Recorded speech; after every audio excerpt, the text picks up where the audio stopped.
श्रोताबंधु नमस्कार। शुभेच्छा जणाई आरंभ करुछु आजिर पल्ली मंच। आज एथिरे विषय अछि परिवेश पर्यटनर उन्नति और संभावना। आज मध्य आमे पालन करुछु वर्ल्ड टूरिज्म डे बा विश्व पर्यटन दिवस। सेप्टेम्बर मास 27 तारिख रे याकु पालन करा जाए।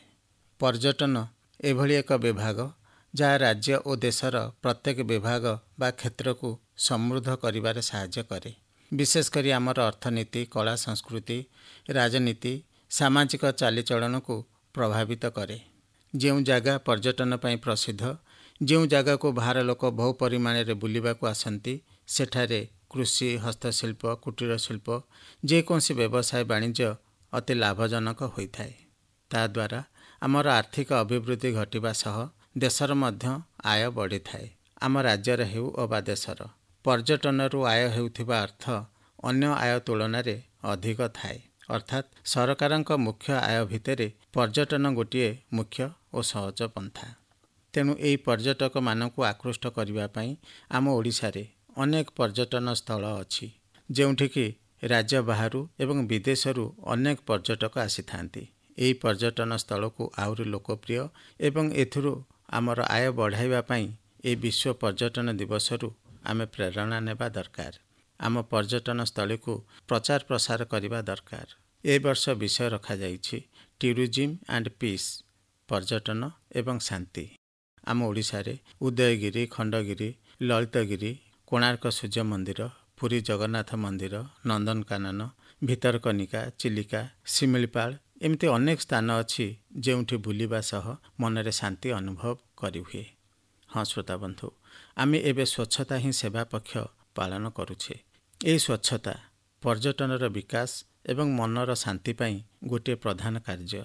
स्वच्छता प्रथम मानदंड गोटे प्रसिद्ध पर्यटन स्थल पाई, जहाँ आमे अति सहजरे पूरण करि पारिबा। आमर गोटे लक्ष्य हेबो जे मु कोनोसी पर्यटन स्थली किंबा चलुथिबा परिवेश को अपरिष्कार करिबि नाही। जदि एई भावना सह आउ गोटे पाद आगेइबा, परिष्कार परिच्छन्नतारे किछि श्रम जोग करिबा, तेबे आमे समाजर सेवा करि पारिबा। या द्वारा आमे सुंदर परिवेश पाइबा एवं जातिर पिता महात्मा गांधी का स्वप्न को साकार करि पारिबा।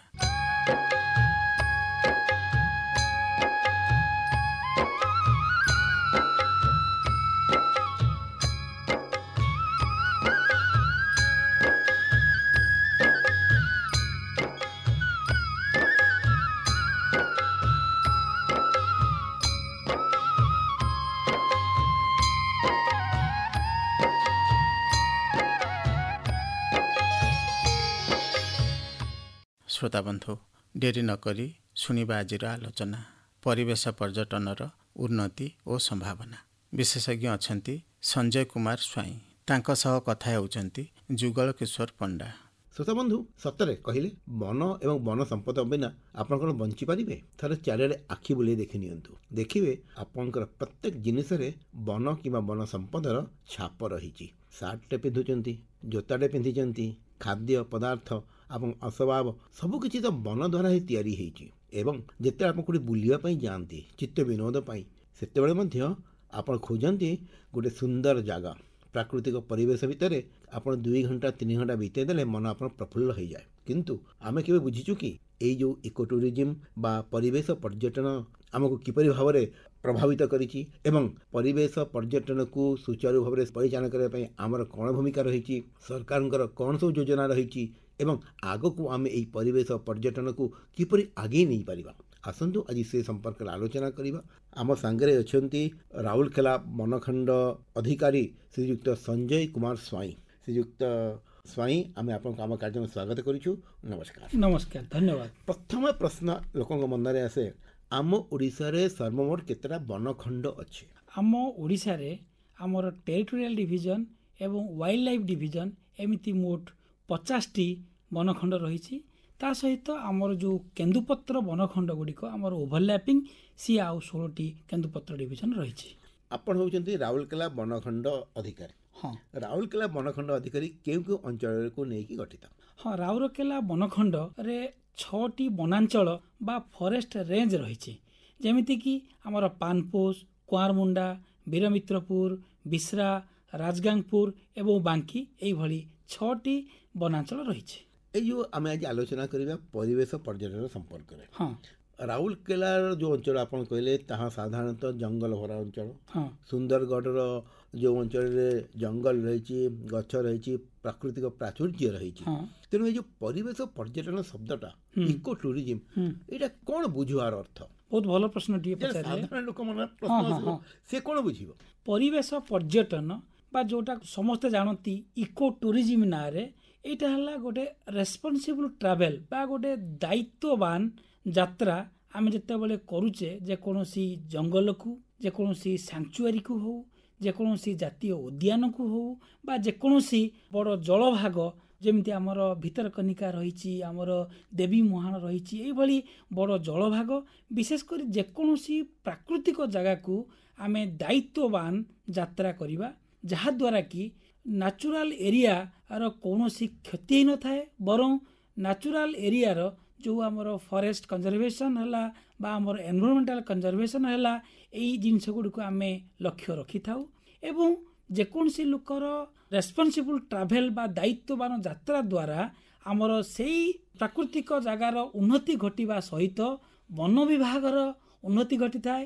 ତା ସହିତ ସେଇ ଯେଉଁ ଅଞ୍ଚଳରେ ଥିବା ଆମର ଯେଉଁ ଭିଲେଜ ଫରେଷ୍ଟ ପ୍ରୋଟେକ୍ସନ୍ କମିଟି ହଉ ବା ସେଇ ଯେଉଁ କମିଟି ସେଇ ନ୍ୟାଚୁରାଲ ଏରିଆକୁ ଜଗା ରଖା କରୁଛି, ସେମାନଙ୍କର ମଧ୍ୟ ଏଥିରେ ଲାଭବାନ ହେଇଥାନ୍ତି।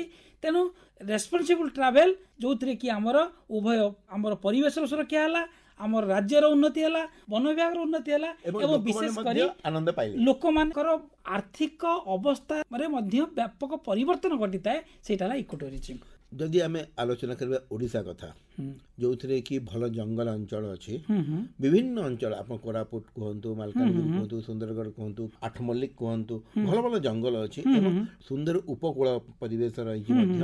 ତେଣୁ ଆମର ଓଡ଼ିଶାରେ ଇକୋ ଟୁରିଜିମ୍ର ବ୍ୟାପକତା ପାଇଁ, ପରିବେଶ ପର୍ଯ୍ୟଟନକୁ ଲୋକାଦୃତ କରିବା ପାଇଁ, ଲୋକଙ୍କୁ ଆହୁରି ଆକୃଷ୍ଟ କରିବା ପାଇଁ ଭିତ୍ତିଭୂମି ବର୍ତ୍ତମାନ କ'ଣ ଅଛି ଏବଂ ଆପଣଙ୍କର ବନ ବିଭାଗ ଆଗକୁ କ'ଣ କରିବା ପାଇଁ ଚାହୁଁଛନ୍ତି? ଆପଣମାନେ ଜାଣନ୍ତି ଯେ ଓଡ଼ିଶା ପ୍ରାକୃତିକ ସମ୍ପଦରେ ଭରପୁର ହେଇଥିବା ଗୋଟେ ରାଜ୍ୟ। ଓଡ଼ିଶା ଭଳି ରାଜ୍ୟରେ ଆମର ଇକୋ ଟୁରିଜିମ୍ ବା ପରିବେଶ ପର୍ଯ୍ୟଟନ ପାଇଁ ବ୍ୟାପକ ଭିତ୍ତିଭୂମି ରହିଛି। ଆଜ୍ଞା, ଆମର ରାଜ୍ୟରେ 35% ଅଧିକ ଜାଗାରେ ଜଙ୍ଗଲ ରହିଛି। ତେଣୁ ଯେଉଁ ଇକୋ ଟୁରିଜିମ୍ ସେ ଆଗରୁ ଥିଲା, କିନ୍ତୁ ମୁଁ କହିବି ଯେ ବିଗତ 5 ବର୍ଷରେ ଆମ ରାଜ୍ୟରେ ଆମ ସରକାରଙ୍କର ବଳିଷ୍ଠ ନେତୃତ୍ୱରେ ଇକୋ ଟୁରିଜିମ୍ ବା ପରିବେଶ ପର୍ଯ୍ୟଟନ କ୍ଷେତ୍ରରେ ବ୍ୟାପକ କ୍ରାନ୍ତି ଆସିଛି, ବ୍ୟାପକ ଉନ୍ନତି ପରିଲକ୍ଷିତ ହେଇଛି। ଆଜ୍ଞା, ଏଇ ଯେଉଁ ଇକୋ ଟୁରିଜିମ୍ ଆମ ରାଜ୍ୟରେ ମୟୂରଭଞ୍ଜର ଶିମିଳିପାଳ, ବାଲେଶ୍ୱରର ସମୁଦ୍ରକୂଳ ବିଚିତ୍ରପୁର ମୁହାଣ, ବାଲିଗୁଡ଼ା ବନଖଣ୍ଡର ଦାରିଙ୍ଗବାଡ଼ି, କେଉଁଝର ବନଖଣ୍ଡର ଘାଗରା, ବଣେଇ ବନଖଣ୍ଡର ଖଣ୍ଡାଧାରର ନେଚର କ୍ୟାମ୍ପ, ଏଇଭଳି ବିଭିନ୍ନ ଜାଗାରେ ଇକୋ ଟୁରିଜିମ୍ର ବଡ଼ ପ୍ରସାର ଆଉ ପ୍ରଚାର ଘଟିଛି। ଏମାନେ ମଧ୍ୟ ଲୋକପ୍ରିୟ, ବହୁତ ଲୋକପ୍ରିୟ। ଏମାନେ ବହୁତ ଲୋକପ୍ରିୟ ହେଇଛି ଏବଂ ସରକାର ଏଠି ବହୁତ ଇନଫ୍ରାଷ୍ଟ୍ରକ୍ଚର ବା ବହୁତ ଭିତ୍ତିଭୂମି ଅଲରେଡ଼ି କରିସାରିଲେଣି, ଯାହା ଖାଲି ରାଜ୍ୟର କାହିଁକି ଆମର ଦେଶର ବିଭିନ୍ନ ଅଞ୍ଚଳରୁ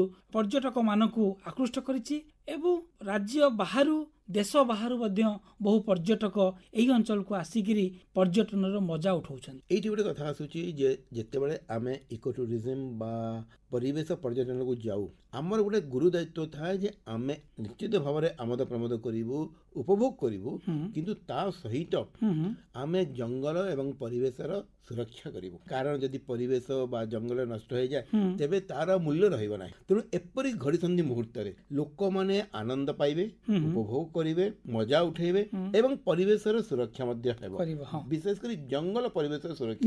ନିଶ୍ଚିତ। ଏଇ ସମୟରେ ବନ ବିଭାଗର ଦାୟିତ୍ୱ ଭୂମିକା କ'ଣ ଅଛି? ସେମାନେ କୋଉଠି ରହିବେ, ଲୋକମାନେ କୋଉଠି ରୋଷେଇ କରିବେ, ସେମାନଙ୍କର ମଳମୂତ୍ର ତ୍ୟାଗ କରିବା ପାଇଁ ଟଏଲେଟ ବ୍ୟବସ୍ଥା ସବୁ ଅଛି କି ନାହିଁ, ଗମନାଗମନର ପଥ ଅଛି କି ନାହିଁ, ବନ୍ୟପ୍ରାଣୀ ମାନେ ଯେପରି ବାହାରେ ବୁଲୁ ନଥିବେ ଯାହାଦ୍ୱାରା କି ପର୍ଯ୍ୟଟକ ମାନେ ଆଘାତପ୍ରାପ୍ତ ହେବେ, ସେସବୁ ବିଷୟରେ ଆପଣ କିଛି କହିବେ କି? ଏଇ ଯେଉଁ ଆମର ପରିବେଶ ପର୍ଯ୍ୟଟନ କ୍ଷେତ୍ରରେ ବନ ବିଭାଗର ଦାୟିତ୍ୱ ଓ ଭୂମିକା ଅତି ଗୁରୁତ୍ୱପୂର୍ଣ୍ଣ। ବନ ବିଭାଗର ବଳିଷ୍ଠ ନେତୃତ୍ୱ ବିନା ଏଇ ଯେଉଁ ପରିବେଶ ପର୍ଯ୍ୟଟନଟା ସଫଳ ହେବା କଷ୍ଟକର। ନିଶ୍ଚିତ ଭାବରେ। ତେଣୁ ପରିବେଶ ପର୍ଯ୍ୟଟନ କ୍ଷେତ୍ରରେ ଆମେ ବିଭିନ୍ନ ଜାଗାରେ ଯେଉଁ ଆମର ରହିଛି ଶିମିଳିପାଳର କୁମାରୀ ଏରିଆ ରହିଛି, ଯେଉଁଟା ଆମର ଯଶୀପୁରରେ ରହିଛି, ବିଚିତ୍ରପୁର ଅଞ୍ଚଳ ରହିଛି ବାଲେଶ୍ୱର ବନଖଣ୍ଡରେ, ଆମର ଦାରିଙ୍ଗବାଡ଼ି ଅଞ୍ଚଳରେ ରହିଛି, ଖଣ୍ଡାଧାର ଅଞ୍ଚଳରେ ରହିଛି, ଘାଗରା କେଉଁଝର ବନଖଣ୍ଡର ସାନ ଘାଗରା ଅଞ୍ଚଳରେ ରହିଛି। ତେଣୁ ଏହି ଜାଗା ଗୁଡ଼ିକରେ ଓଡ଼ିଶା ସରକାରଙ୍କର ବନ ବିଭାଗର ବଳିଷ୍ଠ ନେତୃତ୍ୱରେ ସେଠି ଭିତ୍ତିଭୂମି ଆମର ପର୍ଯ୍ୟଟକମାନଙ୍କ ପାଇଁ ଯେଉଁଟା କମ୍ଫର୍ଟେବୁଲ ହେବ ସେଇଭଳି ଘର ତିଆରି ହୋଇସାରିଛି। ରହିବା, ବିଶ୍ରାମ କରିବା, ଖାଦ୍ୟ ଖାଇବା, ଏପରିକି ଯଦି ମହିଳାମାନେ ଯାଉଛନ୍ତି, ଶିଶୁମାନେ ଯାଉଛନ୍ତି, ସେମାନଙ୍କର ସୁରକ୍ଷା ପାଇଁ ଅଳ୍ପ କିଛି ଦିନ ତଳେ ମୁଁ ମାଲକାନଗିରି ଯାଇଥିଲି। ମାଲକାନଗିରିରେ ଗୋଟେ ଦୁଃଖଦ ଘଟଣା ଦେଖିଲି ଯେ ସେଠି ଗୋଟେ ଅଞ୍ଚଳରେ ଜଣେ ଶିଶୁ ପଡ଼ି ଆହତ ହେଲେ, କିନ୍ତୁ ଡାକ୍ତର ନଥିଲେ। ତେଣୁ ଏପରି ସ୍ଥାନରେ ଯଦି ଆପଣମାନେ କିଛି ଗୋଟେ ଡାକ୍ତର ବ୍ୟବସ୍ଥା କରିବେ ବା ସେଠି ଅନ୍ତତଃ ଗୋଟେ ନୋଟିଂ ରହିବ ଯେ କେଉଁ ଜାଗାରେ ନିୟରେଷ୍ଟ ହସ୍ପିଟାଲ, ତାହେଲେ ଲୋକମାନେ ସେ ଜାଗାକୁ ଯାଇପାରିବେ। କାରଣ ଦେଖନ୍ତୁ, ଗୋଟେ ଜାଗା ଯଦି ବୁଲିବା ପାଇଁ ଯାଉଛୁ, ଇଚ୍ଛା ନଥିଲେ ବି ଦୁର୍ଘଟଣାବଶ କିଛି ଗୋଟେ ଅଘଟଣ ଘଟିପାରେ। ତେଣୁ ବର୍ତ୍ତମାନ ଆମେ ଆଲୋଚନା କରିବା ରାଉରକେଲା ଡିଭିଜନ ସମ୍ପର୍କରେ, ଯାହାର ଆପଣ ବନଖଣ୍ଡ ଅଧିକାରୀ ଅଛନ୍ତି। ରାଉରକେଲା ଡିଭିଜନରେ କ'ଣ କ'ଣ ସବୁ ଇନଫ୍ରାଷ୍ଟ୍ରକ୍ଚର ଅଛି? ନିଶ୍ଚିତ ଭାବରେ ରାଉରକେଲା ବନଖଣ୍ଡ କଥା ମୁଁ ନିଶ୍ଚିତ ଭାବରେ କହିବି। ଆମର ଯେଉଁ ଅନ୍ୟାନ୍ୟ ରହିଛି ଇକୋ ଟୁରିଜିମ୍ ସ୍ପଟ ରହିଛି, ସେଠି ଆମେ ଲୋକମାନେ କେତେବେଳେ କ'ଣ ଦେହ ଖରାପ ହେବ ସେଥିପାଇଁ ଫାଷ୍ଟ ଏଡ୍ର ବ୍ୟବସ୍ଥା ତୁରନ୍ତ କରାଯାଇଛି। ସେଇ ଜାଗାକୁ ରାସ୍ତାର ବ୍ୟବସ୍ଥା କରାଯାଇଛି ଏବଂ ସେଠି କେମିତି ଲୋକମାନେ ଠିକରେ ଖାଦ୍ୟ ପାଇବେ, ଖାଦ୍ୟର ମାନ ଠିକ ରହିବ, ସେଥିପାଇଁ ଯେଉଁମାନେ ହୋଟେଲ ମ୍ୟାନେଜମେଣ୍ଟରେ ଯେଉଁ କୋର୍ସ କରିଥିବା ବ୍ୟକ୍ତିକୁ ସେଠି ମ୍ୟାନେଜର ଭାବରେ ମଧ୍ୟ ତାଙ୍କୁ ନିଯୁକ୍ତ କରାଯାଉଛି। ତା ସହିତ ସେଠି ଲୋକମାନେ ଯେମିତି ନ୍ୟାଚୁରାଲ ଏରିଆର ପ୍ରାକୃତିକ ଅଞ୍ଚଳର ଠିକ ଭାବରେ ମଜା ନେଇପାରିବେ, ସେଥିପାଇଁ ବନ ବିଭାଗ ତରଫରୁ ସବୁ ପ୍ରକାରର ଚେଷ୍ଟା କରାଯାଇଛି। ଏଠି ସବୁଠୁ ବଡ଼ କଥା ହେଲା ସେଇ ଯେଉଁ ଇକୋ ଟୁରିଜିମ୍ ସ୍ପଟ ରହିଛି, ସେଠି ଲୋକମାନଙ୍କୁ ରନ୍ଧା ଖାଦ୍ୟ ଦେବା, ଲୋକମାନଙ୍କୁ ଚା ବିସ୍କୁଟ ସ୍ନାକ୍ସ ଟାଇପ୍ର ଜିନିଷ ଦେବା ଏବଂ ଲୋକମାନଙ୍କର ଯେମିତି ଠିକ ଭାବରେ ଖାଇବେ, ସେଥିପାଇଁ ଲୋକମାନଙ୍କୁ ଗ୍ରାମବାସୀ ଯେଉଁମାନଙ୍କୁ ନେଇକି ଗୋଟେ ଆମର ଇକୋ ଟୁରିଜିମ୍ କମିଟି ଗଠନ କରାଯାଇଛି। ସେଇ ଇକୋ ଟୁରିଜିମ୍ କମିଟି ମାଧ୍ୟମରେ ପର୍ଯ୍ୟଟକମାନଙ୍କୁ ଖାଦ୍ୟ ଯୋଗାଇ ଦିଆଯାଉଛି ଏବଂ ତାର ମାନ ମଧ୍ୟ ଯେମିତି ଠିକ ରହିବ ତାହା ମଧ୍ୟ ଆମେ ଦେଖୁଛୁ।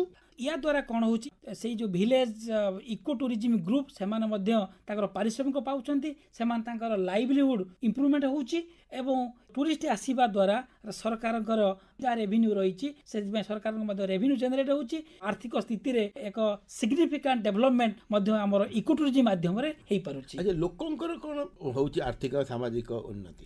ନିଶ୍ଚିତ ଭାବରେ ଯେତେବେଳେ ଗୋଟେ ଇକୋ ଟୁରିଜିମ୍ ଯୋଉଠି ଆସୁଛନ୍ତି, ଯୋଉଠି ଆମର ଟୁରିଷ୍ଟ ଆସୁଛନ୍ତି, ସେଠି ଆମେ ଟୁରିଷ୍ଟ ଗାଇଡର ବ୍ୟବସ୍ଥା କରୁଛୁ। ତେଣୁ ଟୁରିଷ୍ଟ ଗାଇଡ ସେଇ ନିକଟସ୍ଥ ଅଞ୍ଚଳର ଯେଉଁ ଲୋକମାନେ ରହିଛନ୍ତି, ଯେଉଁମାନଙ୍କର ସେଇ ପ୍ରାକୃତିକ ଅଞ୍ଚଳ ପ୍ରତି ଠିକ ଜ୍ଞାନ ରହିଛି, ଭିତରକନିକା ଅଞ୍ଚଳ ହଉ, ଶିମିଳିପାଳ ଅଞ୍ଚଳ ହଉ, ଆମର ଘାଗରା ହଉ ବା ଯୋଉଠି ବି ହଉ ନା କାହିଁକି, ଖଣ୍ଡାଧାର ହଉ, ସେଠି ନିକଟସ୍ଥ ଲୋକମାନେ ଟୁରିଷ୍ଟ ଗାଇଡ ଭାବରେ କାମ କରୁଛନ୍ତି ଏବଂ ସେଥିରୁ ତାଙ୍କ ନିଜର ପାରିଶ୍ରମିକ ପାଉଛନ୍ତି। ଏଠି ଗୋଟିଏ ମୁଁ ଛୋଟ ଉଦାହରଣ ଦେଲେ ଆହୁରି ସ୍ପଷ୍ଟ ହେବ ଯେ ଯେତେବେଳେ ଶିମିଳିପାଳର ସୀମାର ବାହାରେ କିଛି ବର୍ଷ ଆଗରୁ କିଛି ପଥର ଖାଦନ ଚାଲିଥିଲା ବା ଷ୍ଟୋନ୍ କ୍ୱାରି ଚାଲିଥିଲା, ସେଠି ଲୋକମାନେ ପଥର ଖାଦନରୁ ତାଙ୍କର ଜୀବିକା ନିର୍ବାହ କରୁଥିଲେ, ଯୋଉଟା କି ଆମର ପରିବେଶ ପାଇଁ ଉଚିତ ନୁହେଁ ଏବଂ ବିପଜ୍ଜନକ ଅବସ୍ଥା ଚାଲିଥିଲା। ଯେତେବେଳେ ଇକୋ ଟୁରିଜିମ୍ ହେଲା, ସେଇ ଲୋକମାନେ ସେଇ କାମ ଛାଡ଼ିକିରି ସେମାନେ ଟୁରିଷ୍ଟ ଗାଇଡ ହେଲେ। ଟୁରିଷ୍ଟ ଗାଇଡ ହେବା ଦ୍ୱାରା ଜୀବନ ଧାରଣର ମାନ ତାଙ୍କର ବଢ଼ିଲା ଏବଂ ସେମାନେ ଯଥେଷ୍ଟ ପଇସା ସେମାନେ ଉପାର୍ଜନ କଲେ। ତା ସହିତ ଯେମିତି ମୁଁ ଆପଣଙ୍କୁ କହିଲି, ସେମାନେ ଟୁରିଷ୍ଟମାନଙ୍କୁ ରନ୍ଧା ଖାଦ୍ୟ ଯୋଗାଇ ଦେଉଛନ୍ତି, ସେମାନେ ତାଙ୍କ ନିଜର ପାରିଶ୍ରମିକ ପାଉଛନ୍ତି, ସେମାନେ ତାଙ୍କର ଯେଉଁ ସମୟଟାକୁ ଠିକ ଭାବରେ ବିନିଯୋଗ କରିପାରୁଛନ୍ତି ଇକୋ ଟୁରିଜିମ୍ ଗ୍ରୁପ ମାଧ୍ୟମରେ। ଯେଉଁ ରାଉରକେଲା ବନଖଣ୍ଡ କଥା ଆପଣ କହିଲେ, ରାଉରକେଲା ବନଖଣ୍ଡରେ ମଧ୍ୟ ଆମେ ଏଇ ଯେଉଁ ପରିବେଶ ପର୍ଯ୍ୟଟନ କ୍ଷେତ୍ରରେ ଆମେ ପଛୁଆ ନାହିଁ। ଆମେ ବ୍ରାହ୍ମଣୀ ନଦୀ ପଠାରେ ଦେଓଦରହ ଜାଗାରେ ଆମେ ଇକୋ ଟୁରିଜିମ୍ର ଆରମ୍ଭ କରିଛୁ। ଜିଲ୍ଲା ପ୍ରଶାସନରୁ ଆମେ ଆର୍ଥିକ ସହାୟତା ପାଇଛୁ। ବିଶେଷ କରି ଏଠି ଡେ ଟୁରିଷ୍ଟ ବା ଦିନ ବେଳେ ଆସୁଥିବା ପର୍ଯ୍ୟଟକ ମାନଙ୍କ ପାଇଁ ସେଇ ଜାଗା ପ୍ରକୃଷ୍ଟ ରହିଛି। ଏଠି ନାଇଟ୍ ଟୁରିଜିମ୍ର ବ୍ୟବସ୍ଥା ସେଠି ନାହିଁ, ତେଣୁ ଡେ ଟୁରିଷ୍ଟ ସେମାନେ ଆସିକିରି ଆମର ବୋଟିଂ ଫେସିଲିଟି ଅଛି, ନୌକା ବିହାର କଲେ। ଆମେ ପିଣ୍ଡି ମଧ୍ୟ କରିବା ଆରମ୍ଭ କରିଦେଇଛୁ, ଯୋଉଠି ତାଙ୍କର ଖାଇବା ପିଇବାର ବ୍ୟବସ୍ଥା, ଯୋଉଠି ସେମାନେ ରୋଷେଇବାସ କରିପାରିବେ ଏବଂ ତାଙ୍କୁ ସୁଲଭ ଦରରେ ଯାହା ରହିଛି ସରକାର ନିୟମ ଅନୁସାରେ ତାଙ୍କୁ ମଧ୍ୟ ରନ୍ଧନ ଗ୍ୟାସ୍ ମଧ୍ୟ ତାଙ୍କୁ ଯୋଗାଇ ଦିଆଯାଇଛି। ତେଣୁ ସେମାନେ ରୋଷେଇବାସ କରିକି ତାଙ୍କର ସେମାନେ ଯାଇପାରିବେ। ବହୁତ ଭଲ କଥା, ନିଶ୍ଚିତ ଭାବରେ ସ୍ୱାଗତ ଯୋଗ୍ୟ ପଦକ୍ଷେପ। କିନ୍ତୁ ସ୍ୱାମୀ ବାବୁ, ଏଠି ଗୋଟେ ପ୍ରଶ୍ନ ଆସୁଛି ମନକୁ ଯେ ସରକାର ଯେତେ ଯୋଜନା କରନ୍ତୁ, ସରକାରଙ୍କର ଯେତେ ପ୍ରକଳ୍ପ ଥାଉ ନିଶ୍ଚିତ ଭାବେ ଲୋକଙ୍କର ଭାଗିଦାରୀ ବିନା ତାହା କେବେ ସଫଳ ହେବ ନା କେବେ ହବ ନାହିଁ। ଯେମିତି ଦୁଇଟି ହାତରେ ତାଳି ବାଜେ ଠିକ ସେମିତି ସରକାରଙ୍କର ଯୋଜନା ସେତିକିବେଳେ ସଫଳ ହେବ ଯେତେବେଳେ ପବ୍ଲିକ ପାର୍ଟିସିପେସନ ହେବ, ଲୋକମାନେ ସେଥିରେ ନିଜକୁ ଜଡ଼ିତ କରିବେ। କାରଣ ସରକାରଙ୍କର ଅଧିକାଂଶ ଯୋଜନା ଲୋକଙ୍କ ପାଇଁ, ଲୋକଙ୍କ ଦ୍ୱାରା, ଲୋକଙ୍କ ସହିତ। ନିଶ୍ଚିତ। ତେଣୁ ଆପଣଙ୍କର ଏଇ ଯୋଉ ଇକୋ ଟୁରିଜିମ୍ ଆମ ଓଡ଼ିଶାରେ ଆପଣ ଯେତେ ଜାଗା କହିଲେ, କେଉଁଝର ଘାଗରା କୁହନ୍ତୁ କି ଦାରିଙ୍ଗବାଡ଼ି କୁହନ୍ତୁ କିମ୍ବା ବିଚିତ୍ରପୁର କୁହନ୍ତୁ, ଲୋକମାନେ କେମିତି ପାର୍ଟିସିପେଟ୍ କରିପାରିବେ, ଲୋକମାନେ କେମିତି ଯୋଡ଼ି ହେଇପାରିବେ ଏବଂ ଲୋକମାନେ ତାକୁ କିପରି ଆହୁରି ଅଧିକ ଉନ୍ନତ କରିପାରିବେ। ବନ ବିଭାଗ ତ ସବୁବେଳେ ରହିବ ଲୋକମାନଙ୍କୁ ଟେକ୍ନିକାଲ ସପୋର୍ଟ ଦେବା ପାଇଁ। ଇକୋ ଟୁରିଜିମଟା କେମିତି ସଫଳ ହେବ ସେଥିପାଇଁ ତାର ଯେଉଁ ବୈଷୟିକ ଜ୍ଞାନ କୌଶଳ ସବୁବେଳେ ବନ ବିଭାଗଠୁ ମିଳିବ, ସେଇଥିପାଇଁ ବନ ବିଭାଗ ତ ରହିଛି। କିନ୍ତୁ ଲୋକମାନଙ୍କର ଅତି ପ୍ରତ୍ୟକ୍ଷ ଭାଗିଦାରୀ ବିନା ଏଇ ଯେଉଁ ଇକୋ ଟୁରିଜିମ୍ ପ୍ରୋଜେକ୍ଟ ହଉ ବା ଆମର ଯେଉଁ ଆମେ କହୁଛେ ପରିବେଶ ପର୍ଯ୍ୟଟନ କେବେ ସଫଳ ହେବ ନାହିଁ। ତେଣୁ ଆମେ ଲୋକମାନଙ୍କୁ ଡାଇରେକ୍ଟଲି ଇନଭଲ୍ଭ କରିଛୁ ଏବଂ ଲୋକମାନଙ୍କୁ ବିଭିନ୍ନ ପ୍ରକାର ଟ୍ରେନିଂ ପ୍ରୋଗ୍ରାମ ହଉ, ବିଭିନ୍ନ ପ୍ରକାର ଆୱାରନେସ୍ ପ୍ରୋଗ୍ରାମ ହଉ, ଏହି ମାଧ୍ୟମରେ ଲୋକମାନେ ଯଥେଷ୍ଟ ଏହି କାର୍ଯ୍ୟକ୍ରମ ପ୍ରତି ତାଙ୍କର ନିଷ୍ଠା ବଢ଼ିଛି, ଲୋକମାନଙ୍କର ଆଗ୍ରହ ବଢ଼ିଛି ଏବଂ ଲୋକମାନେ ବିଭିନ୍ନ ଜାଗାରେ ରାଜ୍ୟର ବିଭିନ୍ନ ଯେଉଁ ଆମର ଇକୋ ଟୁରିଜିମ୍ ଚାଲିଛି, ବିଭିନ୍ନ ବନଖଣ୍ଡରେ ପରିବେଶ ପର୍ଯ୍ୟଟନ ଚାଲିଛି, ସେଠି ଲୋକମାନେ ବହୁତ ଆଗ୍ରହ ଦେଖାଉଛନ୍ତି ଏବଂ ଲୋକମାନେ ଯେତେବେଳେ ନିଜର ଜୀବନ ଧାରଣ ମାନରେ ଉନ୍ନତି କରୁଛି, ଲୋକମାନେ ତାଙ୍କର ଆୟ ବହୁ ଗୁଣରେ ବୃଦ୍ଧି ପାଇଛି ଏହି ପରିବେଶ ପର୍ଯ୍ୟଟନ ଦ୍ୱାରା, ସେମାନେ ମଧ୍ୟ ଇଣ୍ଟରେଷ୍ଟ ନେଉଛନ୍ତି ଏବଂ ଏଥିରେ ଆମ ଲୋକମାନଙ୍କୁ ଆମେ ଧନ୍ୟବାଦ ଦେବୁ ଯେ ସେମାନେ ଏହି ପରିବେଶ ପର୍ଯ୍ୟଟନ ନିଜକୁ ଅଧିକରୁ ଅଧିକ ସାମିଲ କରାନ୍ତୁ। ଏହି କାର୍ଯ୍ୟକ୍ରମ ସଫଳ ହେବ, ଆମ ରାଜ୍ୟ ପାଇଁ ବହୁତ ବଡ଼ ପ୍ରଶଂସାର ପାତ୍ର ସେମାନେ ହେବେ। ନିଶ୍ଚିତ ଭାବରେ ଆପଣମାନେ ଜଙ୍ଗଲ ବୁକ୍ସ ପଢ଼ିଥିବେ। ରୁଡିୟାର୍ଡ କିପଲିଂ ଗୋଟେ କଥା କହିଛନ୍ତି, love the forest and fill the love. ନିଶ୍ଚିତ ଭାବରେ ବନକୁ ଭଲ ପାଆନ୍ତୁ, ଆପଣ ଅନୁଭବ କରିପାରିବେ ପ୍ରକୃତ ଭଲ ପାଇବା କ'ଣ। ଠିକ୍ ସେମିତି ଭାବରେ ଆମର ଯେତେ ଇକୋ ଟୁରିଜିମ୍ ଅଛି ସବୁ ପରିବେଶ ପର୍ଯ୍ୟଟନ ସ୍ଥଳୀ ପ୍ରକୃତିର କୋଳରେ ଅବସ୍ଥିତ। ନିଶ୍ଚିତ। ଯଦି ଆମେ ସେ ଜାଗାକୁ ଯିବା ଏବଂ ସେ ଜାଗାକୁ ଭଲ ପାଇବା ତାହେଲେ ଆମେ ଦେଖିବା ପ୍ରକୃତ ଭଲ ପାଇବା କ'ଣ ଏବଂ ପ୍ରକୃତିର ନିଚ୍ଛକ ଭଲ ପାଇବାଟା ଆମେ ସେଇଠି ଅନୁଭବ କରିପାରିବା। କିନ୍ତୁ ଦୁଃଖର କଥା ହେଉଛି ଯେ ଆମେ ତାକୁ ଅନୁଭବ କରିପାରୁନା। ଅନୁଭବ କରିବା ପାଇଁ ଆମର ଯେଉଁ ମନ ଲୋଡ଼ା, ହୃଦୟ ଲୋଡ଼ା, ଆମର ଯେଉଁ ସ୍ନେହସିକ୍ତ ପ୍ରୀତିଧାରା ଦରକାର ସେଇଟା ଆମେ ଯୋଗାଇ ଦେଇପାରୁନା। ଶ୍ରୀଯୁକ୍ତ ସଞ୍ଜୟ କୁମାର ସ୍ୱାଇଁ ଯିବା ପୂର୍ବରୁ ଆପଣ ଜଣେ ବରିଷ୍ଠ ବନଖଣ୍ଡ ଅଧିକାରୀ, ଆମର ଶ୍ରୋତା ଭାଇ ଭଉଣୀମାନେ ଯେଉଁମାନେ ଆମେ କାର୍ଯ୍ୟକ୍ରମ ଶୁଣୁଛନ୍ତି, ଶୀତ ଋତୁରେ ଯେଉଁମାନେ ଯିବା ପାଇଁ ଚାହିଁବେ କୌଣସି ପର୍ଯ୍ୟଟନ ସ୍ଥଳକୁ, ଆପଣ କ'ଣ ପରାମର୍ଶ ଦେବେ ସେମାନଙ୍କୁ? ହଁ, ନିଶ୍ଚିତ ଭାବରେ ଲୋକମାନଙ୍କର ଆଟିଚ୍ୟୁଡ଼ରେ ବହୁତ ପରିବର୍ତ୍ତନ ଘଟିଛି। ଲୋକମାନେ ଆମର ଜଙ୍ଗଲ, ଆମର ପରିବେଶ, ଆମର ଜୀବଜନ୍ତୁ, ଆମର ପ୍ରାକୃତିକ ସ୍ଥଳ ପ୍ରତି କେମିତି ସଂରକ୍ଷଣ ହେବ ସେଥିପାଇଁ ବହୁତ ଯତ୍ନଶୀଳ ହେଇ ଉଠିଲେଣି। ଏବେ ଆମର ପରିବେଶ ପର୍ଯ୍ୟଟନ ଜୋରରେ ଚାଲିବ, ତେଣୁ ସେମାନେ ଆସନ୍ତୁ, ଆମର ପ୍ରାକୃତିକ ସ୍ଥଳର ମଜା ନିଅନ୍ତୁ। ପ୍ରାକୃତିକ ସ୍ଥଳର କୌଣସି ଆମେ କ୍ଷତି କରିବା ନାହିଁ। ଆମର ଯେମିତି ଆମର ଜଙ୍ଗଲ, ପରିବେଶ, ପ୍ରାକୃତିକ ସ୍ଥଳ ସଂରକ୍ଷିତ ହୋଇକି ରହିବ ଆମେ ଚେଷ୍ଟା କରିବା। ଏହି ପରିବେଶ ପର୍ଯ୍ୟଟନର ମଜା ଉଠାଇବା ସହିତ ଆମର ସରକାରଙ୍କର ଯେମିତି ପରିବେଶ ପର୍ଯ୍ୟଟନ କରିବାର ଯେଉଁ ମହତ ଉଦ୍ଦେଶ୍ୟ ତାକୁ ଆମେ ସାକାର କରିବା, ତା ସହିତ ଆମର ଯେଉଁ ଇକୋ ଟୁରିଜିମ୍ ଗ୍ରୁପ୍ ରହିଛି, ଇକୋ ଟୁରିଜିମ୍ ଗ୍ରୁପ୍ ସହିତ ମିଶିକିରି ଆମେ ସେଇ ଅଞ୍ଚଳର ଯାହା ଶିକ୍ଷଣୀୟ ଜିନିଷ ରହିଛି ଆମେ ଶିଖିବା ଏବଂ ତା ଦ୍ୱାରା ଇକୋ ଟୁରିଜିମ୍ ଗ୍ରୁପ୍ର ମଧ୍ୟ ବହୁତ ଉନ୍ନତି ଘଟିବ। ଏଇ ଯେଉଁ ଇକୋ ଟୁରିଜିମ୍ ଯେଉଁଥିପାଇଁ ହେଇଛି ସେଥିରେ ଆମେ ଆମ ରାଜ୍ୟକୁ ଆମେ ସାରା ଦେଶରେ ଗୋଟିଏ ନୂଆ ସ୍ତରରେ ନେଇକରି ପହଞ୍ଚେଇବା। ଏଥିରେ ଆମେ ସମସ୍ତେ ମିଶିକିରି କାମ କରିବା। ପଢ଼ିଥିବେ ସମ୍ବାଦପତ୍ରରେ ଯେ ବେଳାଭୂମି ସଫା କରିବା ଦିବସ ଅବସରରେ 20,000ରୁ ଅଧିକ ଲୋକ ପୁରୀ ବେଳାଭୂମିକୁ ସଫା କଲେ। କେବଳ ଗୋଟିଏ ଦିନ କାହିଁକି, ଯଦି ଆମେ ଚାହିଁବା ପ୍ରତ୍ୟେକ ଦିନ ଆମେ ପରିବେଶକୁ ସଫା ରଖିପାରିବା। ନିଶ୍ଚିତ। ପ୍ଲାଷ୍ଟିକ ବର୍ଜନ କରିବା, ଗୋଟିଏ ଜାଗାରେ ରୋଷେଇ କରିବା, ଖାଇବା, ଏଣେ ତେଣେ ନିଆଁ ଲଗେଇବା ନାହିଁ, ନିଆଁ ପକେଇବା ନାହିଁ, ବର୍ଜ୍ୟବସ୍ତୁ ସୁପରିଚାଳନା କରିବା, ଯେଉଁ ଜଙ୍ଗଲ ଯିବା ସେଠି ଫୁଲ ତୋଳିବା ନାହିଁ, ଗଛ କାଟିବା ନାହିଁ, ଜୀବଜନ୍ତୁଙ୍କ ସହିତ ଆମେ ଅସତ୍ ବ୍ୟବହାର କରିବା ନାହିଁ। ଦେଖିବା ପ୍ରକୃତି ମା ଆମକୁ ସବୁ କିଛି ଦେଇଛି ଏବଂ ପ୍ରକୃତି ସହିତ ପରିବେଶକୁ ଉପଭୋଗ କରିବା, ପର୍ଯ୍ୟଟନର ମଜା ନେବା ଏବଂ ଆମ ଦେଶ, ଆମ ଜାତି, ଆମ ପରିବେଶର ସୁରକ୍ଷା କରିବା। ନିଶ୍ଚିତ। ଶ୍ରୀଯୁକ୍ତ ସଞ୍ଜୟ କୁମାର ସ୍ୱାଇଁ, ଆଜିର ଏହି କାର୍ଯ୍ୟକ୍ରମରେ ଆପଣ ଆସି केवल राउरकेला बनखंड नुहे बरम आम समग्र ओडिशा रे सामग्रिक परिवेश पर्यटन उन्नति विकास एवं संभावना संपर्क जो महत्वपूर्ण सूचना देले से आकाशवाणी कटक केन्द्र तरफ श्रोता भाई भाई मान तरफ आपको अनेक अनेक धन्यवाद। नमस्कार। नमस्कार, बहुत बहुत धन्यवाद। शुणुथिले आलोचना परिवेश पर्यटन उन्नति और संभावना। विशेषज्ञ थिले संजय कुमार स्वाई। तांका सह कार्यक्रम रे भाग नहीं जुगल किशोर पंडा। कार्यक्रम रे भाग रे सुनिबा संपूर्णता अभियान विषय रे। उपस्थापना रमाकांत षडंगी। श्रोताबंधु, संपूर्णता अभियान संपर्कित कार्यक्रम रे आमे आज अच्छु आकांक्षित जिला ढेंकानाल भुवन ब्लॉक रे। भुवन ब्लॉक रो अरखपाल पंचायत रे आमे अच्छु। आम सहित अछंती पंचायत स्तरीय महासंघर किछि महिला माने। आसंतु तांग सहित कथा हेबा जीवन जीविका रे केमती परिवर्तन हेछि, विभिन्न कार्यक्रम करी सेमाने केमती निजर जीवन जीविका को उन्नत करि पारछंती। आपनकु आम कार्यक्रम को स्वागत। आपनक परिचय टिके देबे। नमस्कार, मो ना डेजिना बराल, जिला ढेंकानाल, ब्लॉक भुवन, ग्राम अरखपाल, ग्राम पंचायत होची अरखपाल। केते वर्ष होबा आपण ए जो महिला स्वयं सहायक गोष्ठी रहिलेनी? सर मु 2019 रे महिला स्वयं सहायक गोष्ठी रे योगदान देली। 2019 रु ए पर्यंत आपण महिला स्वयं सहायक गोष्ठी रहिला परे केमती जीवन जीविका रे परिवर्तन आसीची आपणकर? सर आगु आर्थिक परिस्थिति बहुत खराब थिला, जहाँकि पिला पाठ पढ़ेबा कि निजे आगु को किछि बढ़िबा एथरे बहुत प्रॉब्लम होउथिला। स्वयं सहायक गोष्ठी रे मिसिला परे आमे हमको सीआरपी एमबीके कृषि मित्र प्राणी मित्र एमान सब बुझेइथिले जे केमिति लोन नब, लोन नहीं कि ओडिशा जीविका मिशन जो लाइवहुड काम आसुची से काम करके तुम केमिति आगु को बढ़ी पारिबो। तो तांकोठु मु बुझिला परे आमर सीआईएफ लोन जोटा पंचायत महासंघर 50,000 लोन नहीं कि मु गोटे लेडीज कॉर्नर छोटो लेडीज कॉर्नर खोली, जहाँ फल कि से अल्प किछि माल पुरैथिली। माल पुरेला पर मोर जेते धीरे धीरे जेते मु देखिली जे बेनिफिट हैला, तो मु पुणी से पंचायत महासंघरू आउ 1 लाख टंका पुणी लोन नेथिली। लोन नेला परे मु पुणी अधिक माल पुरैथिली। माल पुरेला परे मोर बहुत बेनिफिट हेतिला।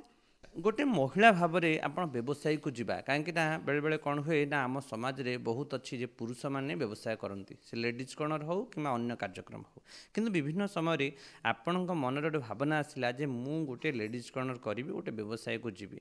ये जो भावनाटा केमती आसला आउ आपण केमिति आकु भाविले मु ताकु सहज करि परिबे एवं मु तादे सफल हेबी?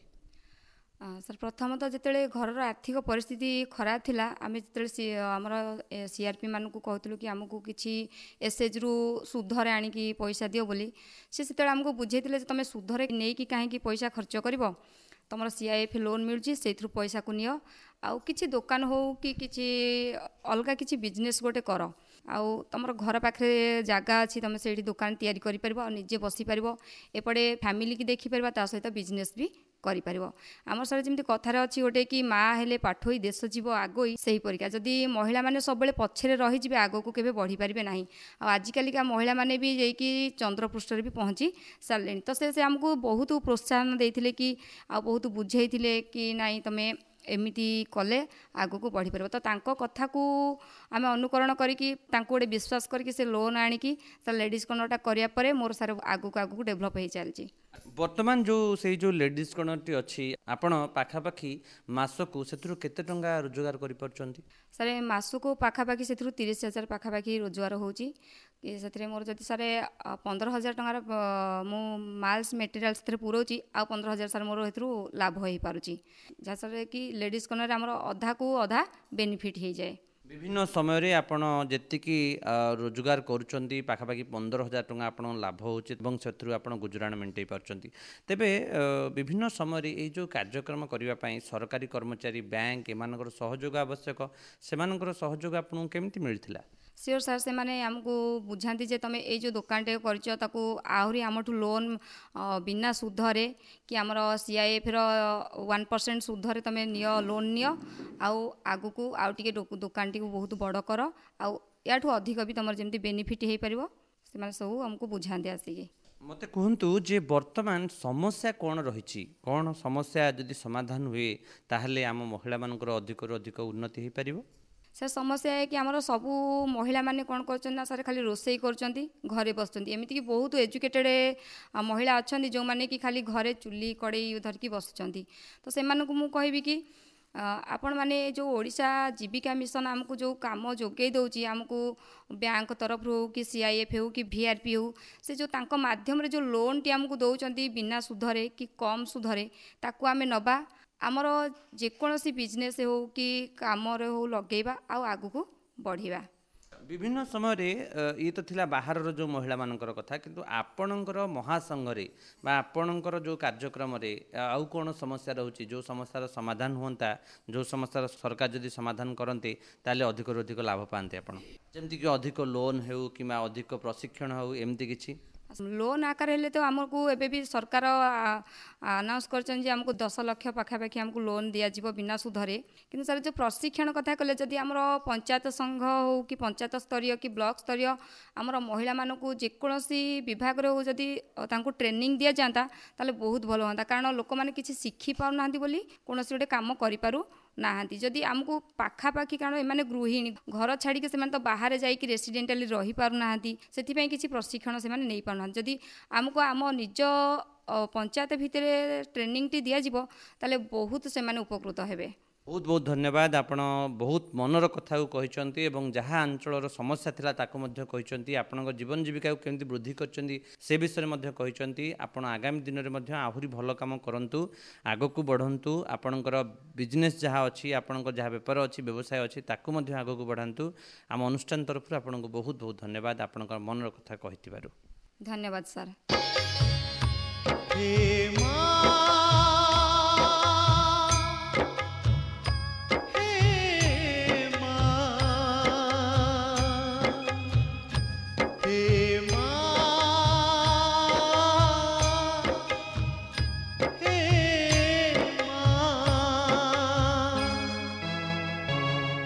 जिए जेउठी डाके मामा ता लगी सेठी घटगां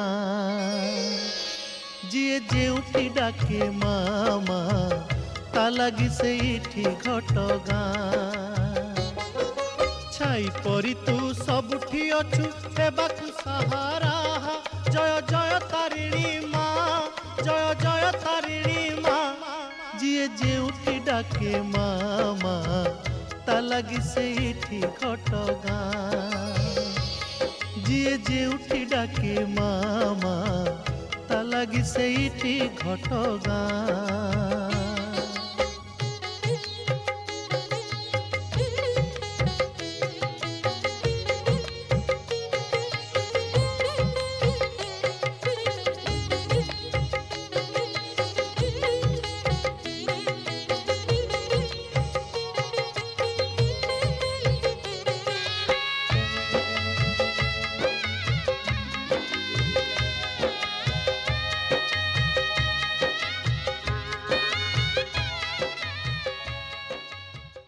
श्रोता बंधु कार्यक्रम आज एतिकी मतामत लिखि चिठी देवाक भूलिबेनी। रहूछु नमस्कार।